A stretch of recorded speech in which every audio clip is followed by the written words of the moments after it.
Went ahead and did that. Bottom came out a lot nicer. Sort of realized what I was doing wrong. I'm used to the old Craftsman fixed base. I also have a Black & Decker plunge router. Actually, let me go get that. I'll get that for you. I'll show you what it is. Black & Decker plunge router, right? Looks impressive. Not too bad, right? It's impressive looking. I had it for probably not even 10% into my first project, and the lever lock broke. So this doesn't have a lever lock because it just freaking broke. It was pretty much junk. Only a 1/2 inch collet too. You couldn't, or a 1/4 inch. Couldn't do a 1/2 inch. I spent on a clearance rack at Walmart. This router cost me $20 bucks. So it's 20 bucks.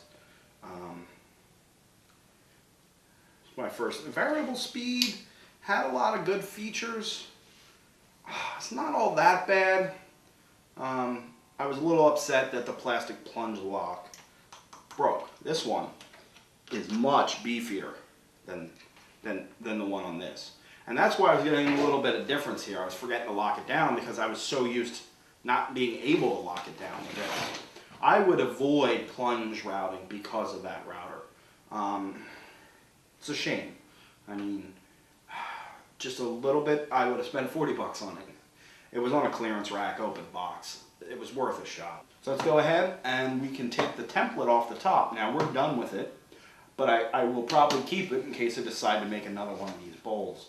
I'm going to eventually come up with a pie to start hanging this stuff, but right now I'm just going to go ahead and pull that off.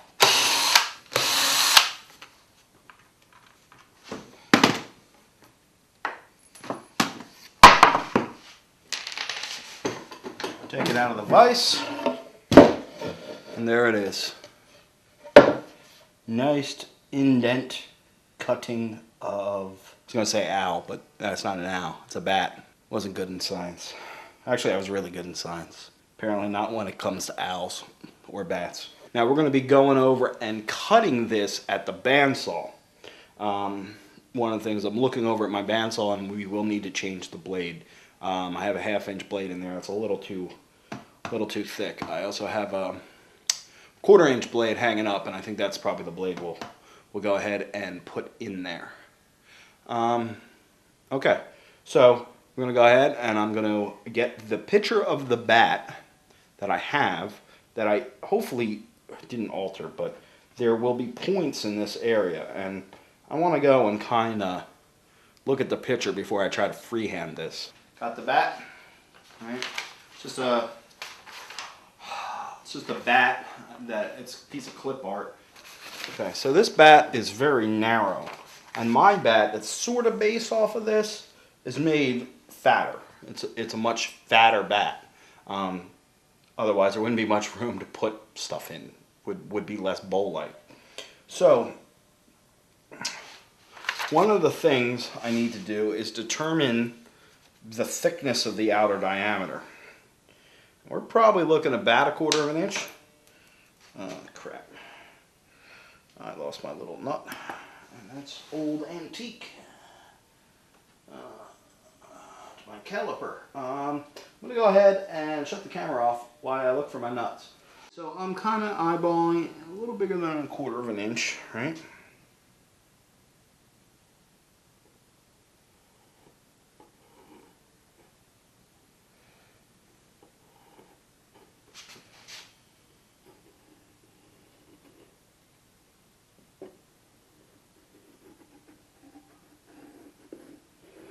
And I'm just going to go around and trace around it. Right? So you can see, right, 1/4 inch pencil line all the way around, right? So what that did is that made just about 1/4 inch.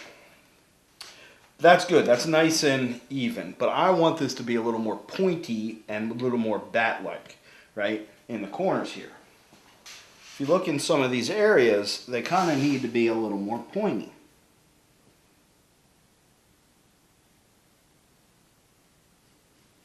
like that, right?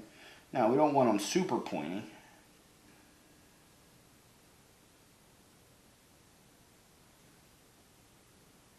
Okay, a little bit wider. You can kind of see, you know, a little more of the design.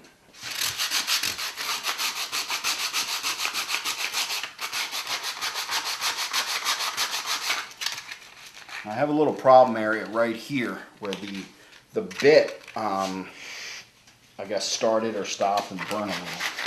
So I'm going to try to get that out.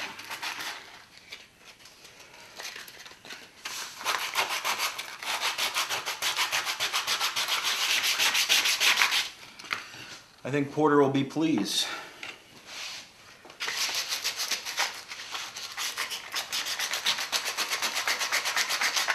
And, you know, I'm doing this bowl, but the more and more I look at some of the images online, get some ideas, I can see some more router bowls for gifts this year. This one is kind of complex in its shape, but some of them, even like the candy cane one, it's pretty straightforward. I mean, it's not, it doesn't have all these, you know, lines and stuff. But, yeah, kind of quick, easy, but very useful gift. I'll keep sanding. Go through a couple different grits. You don't need to see this. This is boring to do. It's probably even worse to watch. So I'll catch you when I'm done all this. I sanded the inside, bottom smoother. And now there's a cricket outside, really kind of pissing me off. Okay, so sanded it, smooth. It's smooth on the bottom. It's not too bad. I have to do a little more sanding, but I'll probably go ahead and do that a little later. The majority of the sanding's done. So I went ahead and I put in the smaller blade in the bandsaw. Just gonna rough it out real quick, so I'm not working with as much wood. Shh. You're not cooperating. Thank you. Okay, I'm going to go ahead and rough that out.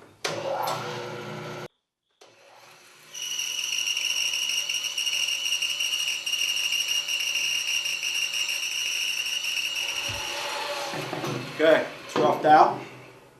I'll do I'll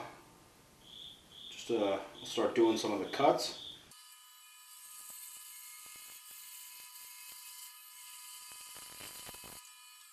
Okay, the key is to stay just on the outside of the line.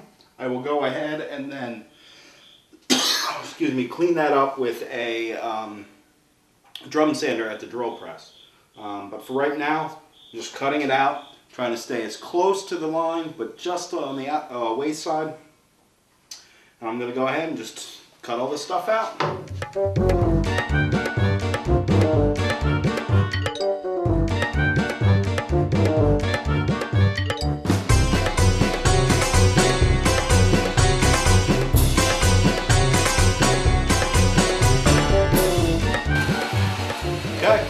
Basically roughly shaped.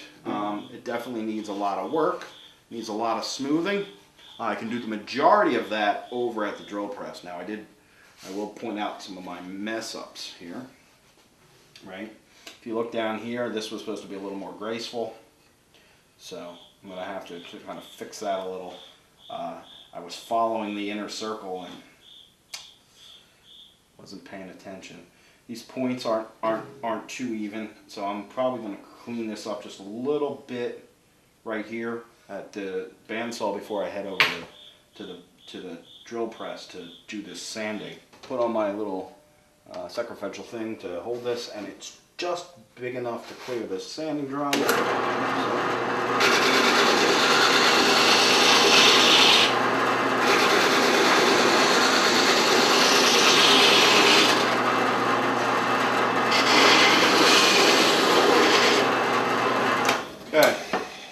See right there, it's starting to do a real nice job of cleaning it up from something like this to this, right? Now I got some bumps and waves, and I really got to work that stuff out. That's okay, it'll eventually come out. You just got to keep going.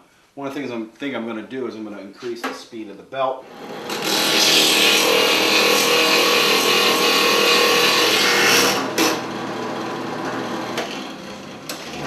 Okay, I'll just keep going. I'm going to go all the way around the bowl, do as much as I can with this, and then I'll head to the bench to do the rest by hand. Couldn't get in. You can only get to here and to here with that drum sander. So all this stuff I have to do by hand.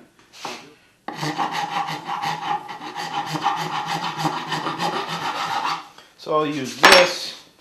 I have some smaller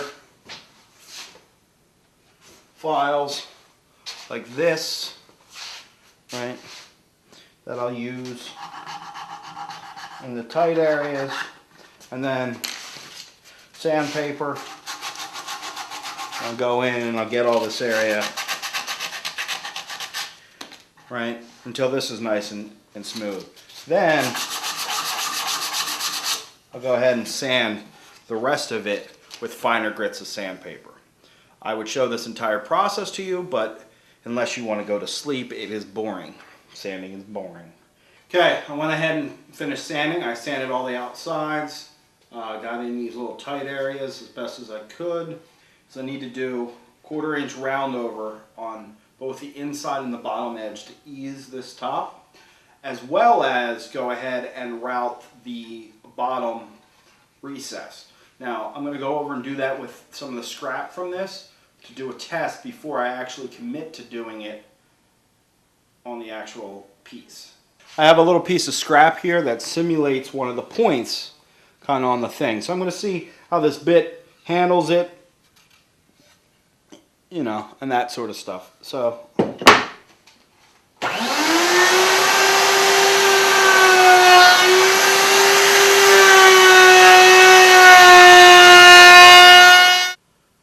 not too bad, but I actually want a little more of a reveal along the bottom. So what I'm going to do is I'm going to go ahead and make this pass on the bat, and then I will go ahead and raise the bit up and do a second pass to deepen it a little. But it'll add a little bit of a nice edge on the bottom of the bowl. So, okay. There's the actual bowl. Here goes nothing.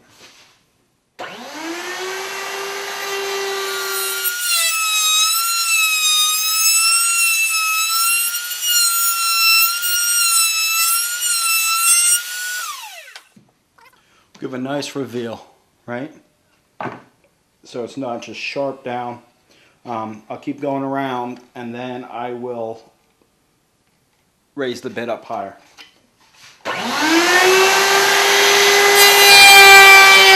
We have some tear out and stuff. We just got to be very, very careful. And I'm going to raise the bit up, and we'll keep going. Yeah, there we go. That's more like what I want, right? So I'll continue this. Then I'll raise it up slightly more to just do a cleaning pass on the actual piece. But I think we're good to go. So I'm going to go ahead and route this.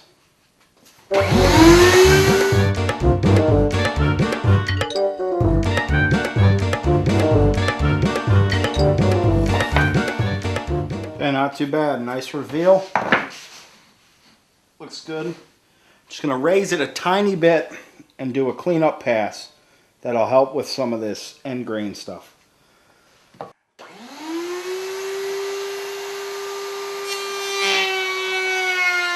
There we go. Some light sanding, and that should take care of it. It's going to look really good. Right? Now I got to do the 1/4 inch around the top. So I'll swap out the blade, and then we'll go ahead and take care of that.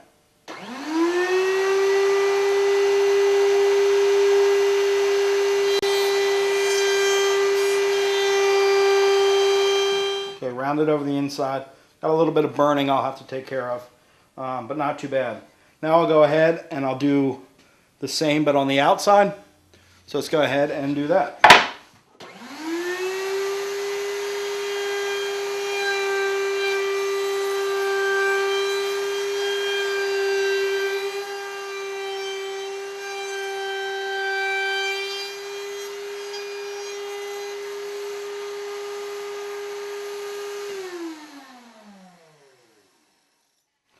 Okay. There it is. Not too bad. I'm going to head over to the bench, sand everything down. Basically just smoothing everything up, taking out the burn marks and easing the round over, as well as taking a little bit of that tear out of that. Getting rid of all the burn marks, softening the edge. It'll look great when it's all sanded and done. Right now I'm using, I think this is 80 grit or 100 grit. I'll do 120 then.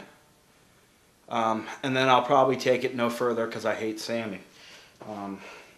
So then we'll finish it afterwards. Unless I need to touch it up more in some of the end grain spots, if it's still a little rough, I'll go with 220. But I won't go any higher than 220. Just hate it. Hate sanding. Okay, keep going. Okay, one of the things that sanding really does is it really refines the edges and makes them more fluid. And it makes the piece look like it was carved more than it was routed out. There is a little bit of imperfections, but yet a gracefulness to it that really kind of aids to, in my opinion, the overall aesthetics of the bowl that I just dropped. Here it is very machine-like, and you can tell it was done by a machine, right? But once I round everything over and give it a more graceful look, I think we're heading more in the right direction and it'll really make this piece stand out. So I'll just keep sanding.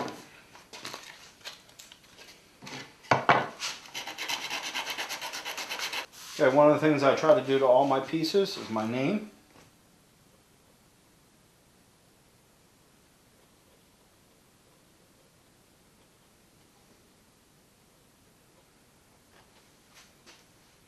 Sean S. Sealer, and the year 2011.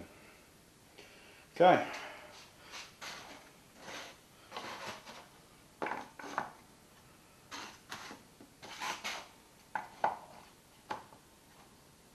Okay.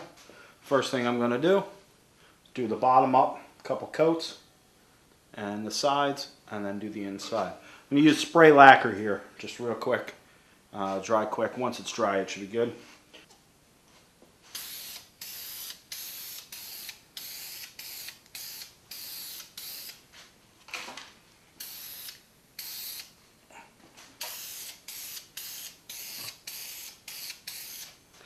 El Stinky. Ow.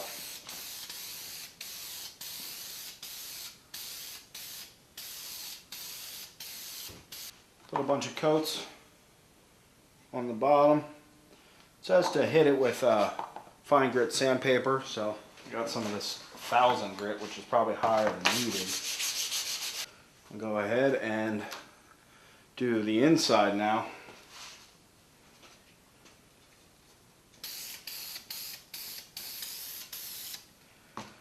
Okay, so coat.